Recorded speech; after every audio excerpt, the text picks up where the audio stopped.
Pastol adventure tayo sa araw na ito. 3 hours tayo dito sa bukid para ipagala ang ating mga alagang hayop. Ito yung mga kambing na without feeding. Kumakain lang sila dyan sa bukid, sa ligawan. Update ito dun sa datlong kambing na inumpisan ko last 3 years. Napastol ako noon, 3 kambing lang. Ngayon nakakatuwa at umabot na rin sila sa 80 piraso. Ayan, ito yung resulta ng pandemic noon na walang ginagawa, kaya naghanap tayo ng ating magiging aliwan, at ito ay yung ating nakita pag-aalaga ng kambing. At since then, ito na yung nakita natin na naging isang comfort zone natin, na yun, umabot na tayo ng 3 years. At nakakatuwa dahil umabot na sila ng ganitong karami, maliban pa doon sa ating mga naging bunga production. Nakapagbenta na rin tayo ng ilan, at siyempre nakapagkatay na rin.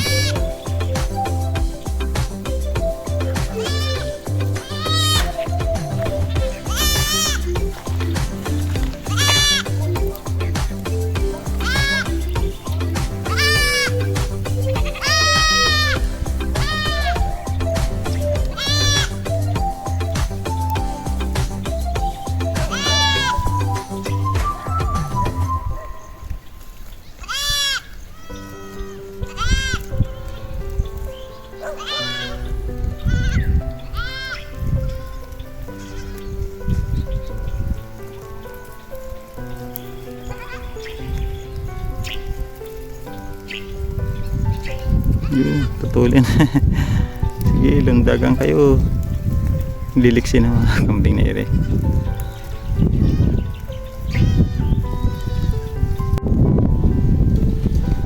Sarap ng hangin. Presko. Sarap kumanlong dito. Yan, sige, kain kayo ng kain. Tuwa silang magkainan. Ayan o.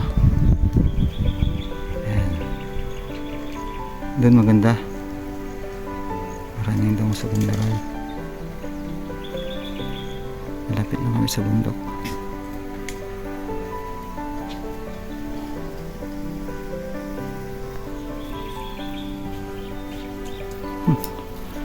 Malayo yung iniwanan ko ng motor namin.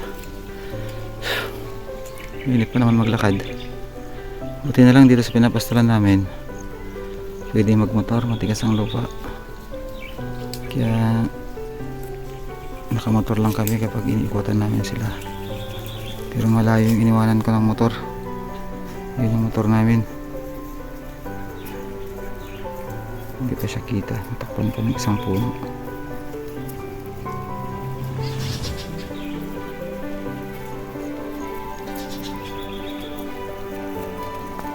Oh, bakit nandito na kayo agad?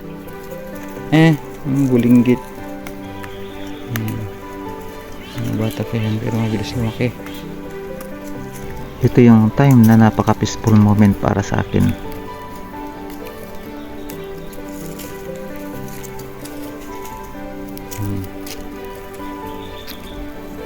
Buntis ka na. Yan, sasabihin na buntis na.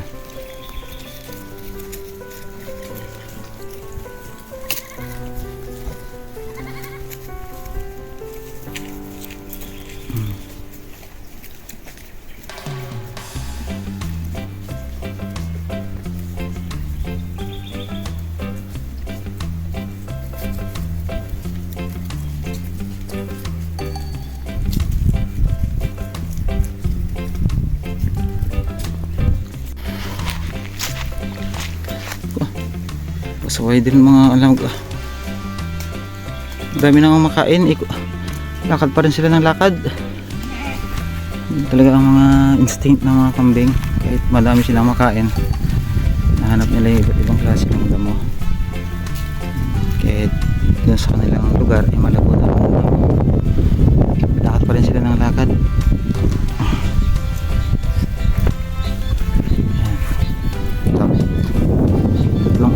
sila dito sa ligawan. Mamaya papasok na natin para makatrabaho tayo ng iba.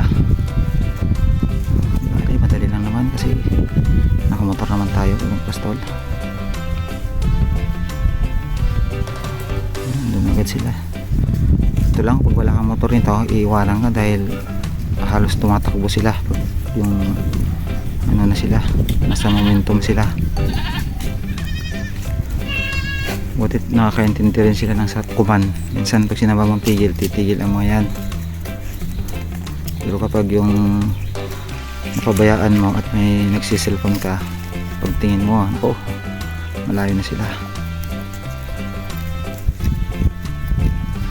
Yun, ando na yung iba.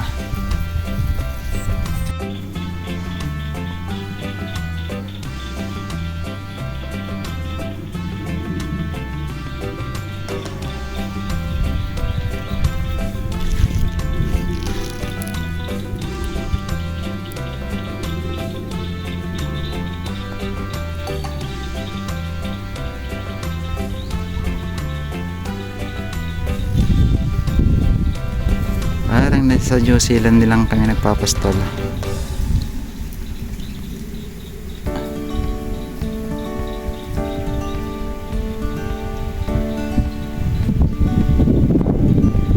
Kung pulang sila sa lugar na yun, marami siguro silang kain doon. Yung iba nandito pa rin. Yun pa rin yung iba.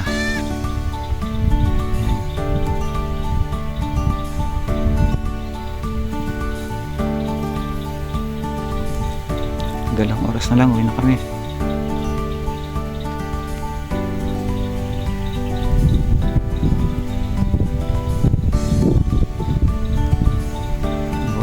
Pulog na sa umaga ang pastol namin kasi madalas umuulan mga bandang hapon o kami mababasa. Kasama kasi itong kambing na mababasa, kaya bago umulan busog na sila. Nasa bahay na kami.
Pag alam nila na madilim na, kahit hindi mo asabing mag-auwian, nakita nilang madilim na yung langit, yan, mag-ote-ote na silang umuwi. Ayun, matalino talaga pa ang kambing. Ayan, kaya uwi na kami. Mag-auwi na sila. 1 kilometro pa yung lalakaran na min pa uwi.